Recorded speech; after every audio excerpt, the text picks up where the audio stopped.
everybody, it is Cinnamon Cooney, your art sherpa, and today I'm going to show you how you can paint this painting today with just a few Q-tips. It's really easy, it's really fun. I'm going to explain every step, and of course we have a traceable for those of you that are not into drawing.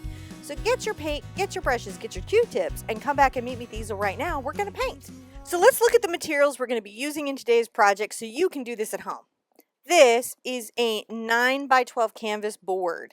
It's pre-gessoed, ready to paint. Over here in our colors, I have acrylic paint.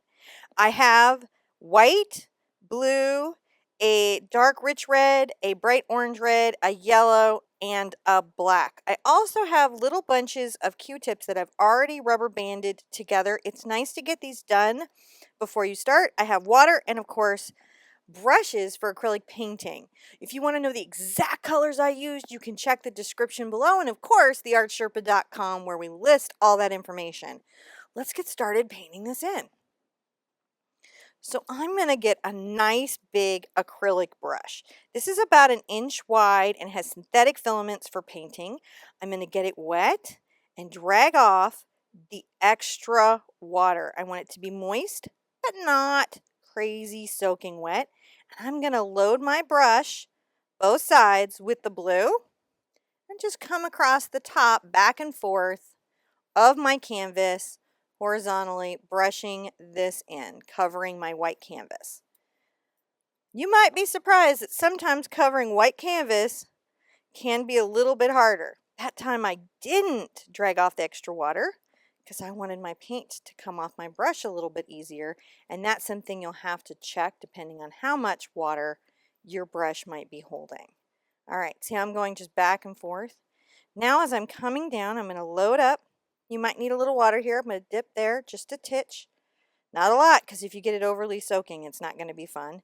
And I'm going to come here and put just the edges of my brush right there into some white. And coming back and forth.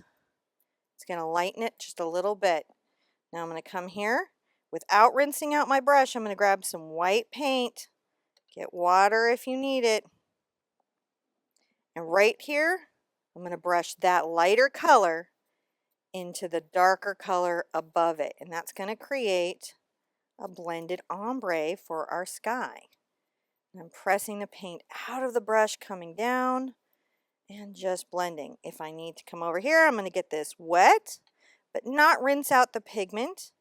I'm going to pull some more white onto my brush and do the same thing again. So see how we're going? Now I'm going to just brush back and forth. I'm going to come up, and all the paint is still wet, and when acrylic paint is still wet, it blends very nicely. Come here again one more time. Get a little more white onto your brush. And I'm just going to keep taking this down the canvas, blending up where I need to. See how that blends beautifully? Super fun to do. And one of the tricks is I don't press in super hard. See that right there? I don't press in like that. I come across soft on the edge, the tips of my bristles, and that's how I get a nice blend. Just in case you haven't done this before, that's something you might not know, and it will help you succeed. All right, all the way down to the bottom. Time to rinse it out and lay it flat. Okay, so for the next part, I'm going to get a round brush. I'm going to get, this is a number 6 round. I'm going to get it wet and drag off the extra water, and I'm going to get some white paint. Now my background paint here is still pretty wet, and so this is going to be nice because it's going to kind of blend right in. I'm going to come in this upper area. Think about having this right about here on your canvas because you're going to want to wrap tree branches around it so they can hug the moon. So wherever you put this moon, you got to leave room for tree branches to hug it. And what's nice is when you're painting this right onto the wet paint, you can see it just blends in. Isn't that just wild? Here we go.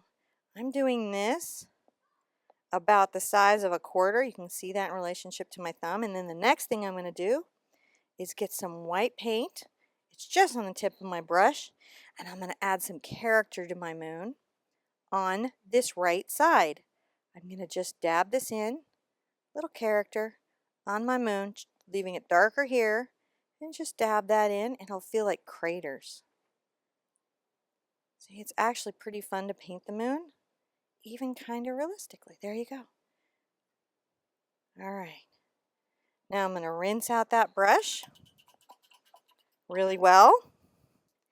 And my best advice is at this stage, go ahead and dry your canvas. Either allow it to dry or dry it with a hairdryer. So I'm going to take a round brush, this same round brush that has a nice point, and I'm going to load my black on here. I'm going to get that right on the tip of the brush. I don't want to get it up into the ferrule.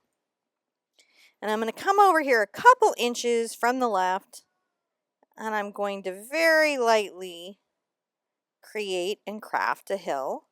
And notice that I'm actually liking that my line is a little bit wobbly. This is a great moment if you have a slightly wobbly stroke. It's actually in your favor.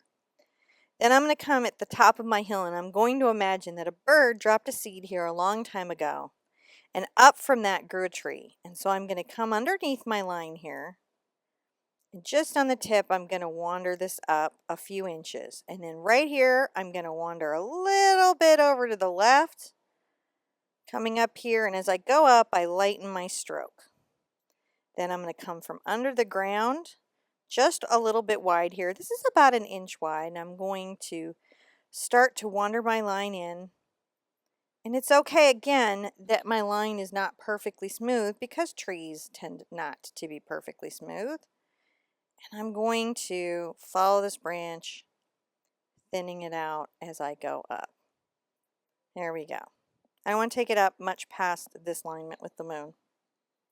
Then I'm going to come above my little knot here, and I'm going to grow out a little branch to the right. It's going to bend and curve and come out. I'm going to fill it out like this. And then I'm going to wander another little dude over. And then somebody growing up. And this is how I know where my leaves are supported by. I'm going to paint this in black at first. Just paint it in solid black. You're going to be surprised at how fun and easy it is to get the bark in. I'm going to just come along my branches.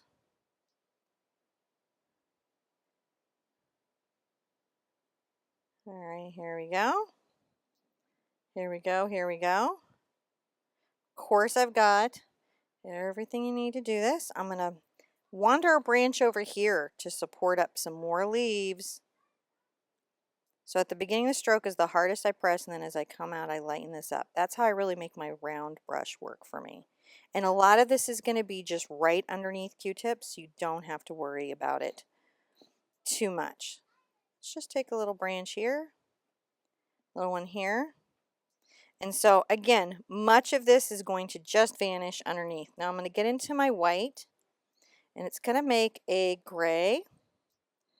And I'm going to come into my tree, and especially right here, I'm going to kind of imply a little circle. And that's how I just implied that there's a little knot there. And I'm going to put some little rough lines to say that there's bark, and maybe at the top of this tree there's a little rough lines, and right here into the arm of the tree, just showing some bark. You don't have to worry about it too far up into the tree because, again, all these leaves are going to be going, and there's going to be a little opening of them hugging the moon. So I rinsed out, I'm reloading, you can see here on the tip, and I'm going to come to the top of my mountain, and I'm going to do some grass. And one thing I'm going to show you is a lot of times people want to do this for grass, right? But that's not going to feel quite right. So let me show you something just real quick on what you can do.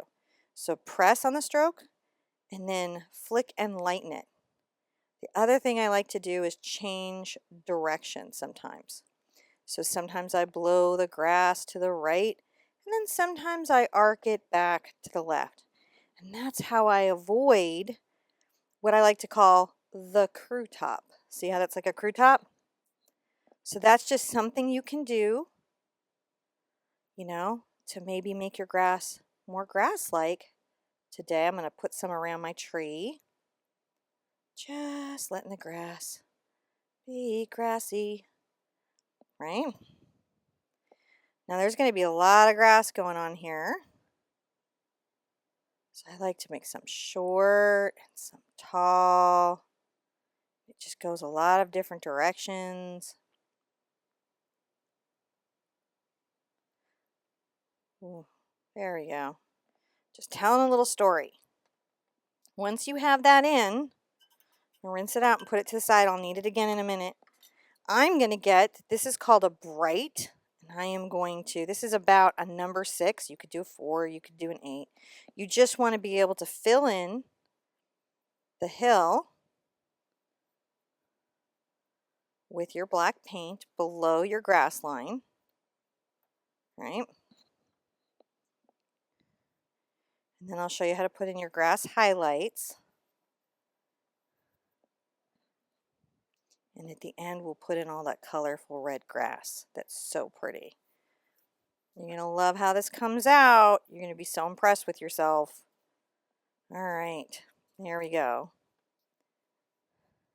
My easel is too big, so sometimes I have to hold my canvas still since I don't have it clamped in properly. All right, so I've got that in. I'm going to come and get just a little bit of white. And I'm going to come here and just add some highlights a little bit to some grass on my hill, and it's going to create some layers and depth in the space. I like to do this even before I put in the bright colored fall grass, simply because it's going to create a lot of dimension and really make your painting enjoyable to look at. And you're really going to feel the wind on this little hill that you painted. And that's why we're painting it, right? So we can enjoy this little nature scene that we're creating. Rinse out my brush. And now it's Q-tip time, which is my favorite time. So I'm going to grab one of my bigger bunches of Q-tips. These are all lined up on this side. And I'm going to just dab them up and down into my paint. So you can see how they look on the tips there. And one of the things that I'm going to want to do is to start building out the body of my tree. Now, see, I'm already taking out a lot of these branches I did. What? Yep. Sometimes things are there to just help you think about where you're putting things. I'm going to bring some leaves down here, maybe kind of feathering out here, over to the right. So we're in this darker red that we have, all right? And you can see how this is going. If you want to know exactly the type of cotton bud I used, again, check the description or the website, because I share that information. And some of these can get really, really wispy. So it does seem that cotton buds matter.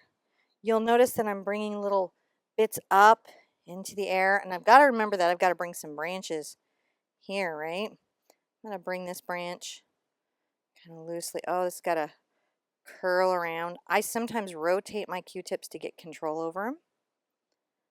I'm going to just get to one little Q-tip as I take this around. See, I'm talking about these branches holding the moon every night. This little tree hugs the moon. And don't we all wish we did? The moon is so wonderful. All right. This is a lot of fun. I like to try to make my tree seem interesting. All right. Here we go. I'm going to just bring some of these leaves down. I might even come back into my tree a little bit with some of these little tiny branches. There we go.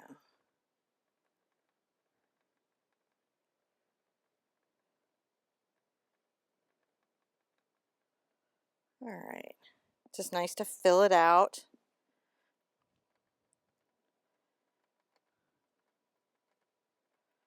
Make sure it feels like a well thought out living being. This is your tree, your resting spot. All right, when we have that covered up, like about that level, we get to get the next bunch of Q-tips. So I'm going to put this to the side. I'm going to grab another little bunch. This is a bunch of 5. And I'm going to come into this bright orangish red, right? Get a little paint on my fingers. And I'm going to grab these. And so see where the moon is? I'm going to come along this branch and just sort of talk about where that highlight might be a little bit. I'm coming up here because certainly the light would catch that. Think about where the light might catch a branch. I'm going to bring one in here. Certainly we might have a little cluster of leaves lit up here at the top. Bring a little cluster of leaves that are lit up over here on this outer branch. So now we have this beautiful kind of dark red, and then we're getting these little highlights, or maybe the moon is casting some moonlight onto our beautiful solitary tree. That's nice. And then the last final step is to put your Q-tips in a little bit of your yellow, right? And let's just a little bit to the edge where we had some of these highlights, add this little pop, just a small pop. It's a nice touch, just a little bit. Just this extra little highlight to say, oh, hey, maybe this is a thing. Don't get too crazy with it. Don't get too crazy. Or do. You know, whatever makes you happy. Whatever makes you feel better in your day. Honestly.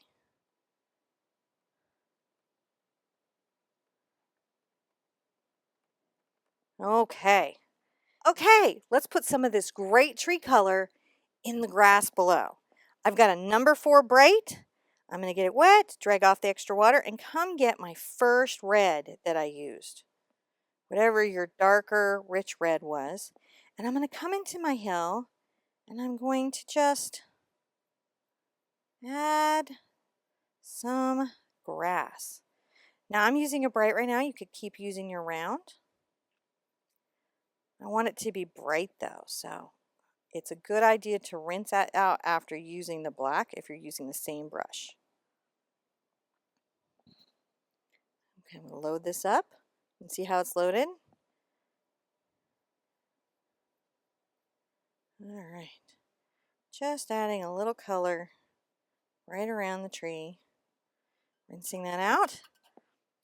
Let's add a little of our bright red. Right here, you can see it loaded on my brush. Just a few blades of that here and there. Packing a little highlight, peeking up, adding some personality in the world. And you can just see this hill coming together and being so grassy. And this time I'm going to get a little of my yellow and a little of this light red and just pop a couple little highlights here as well, coming out. That is so fun. Really like that. It's just delightful to do. I'm going to rinse that out. Now you can look and see, make sure you feel it's balanced. And if you need to take a little bit, like maybe down the hill a little, just to make sure that it feels complete and thought out, you can totally do that. All right. Once you have that done, it is a great time to sign the painting. I have a small detail brush. This is a monogram liner. I'm going to get this wet. Just grab a little of my white paint over here. Just a little bit of it. I'm going to find a little spot. Add my mark. That was so much fun. Thank you for spending time with me today. I hope you loved creating your tree. And if you did, I want to give you a look at next week's painting. So be good to yourselves, be good to each other, and I want to see you next week for this gorgeous cherry tree. All right, now bye-bye.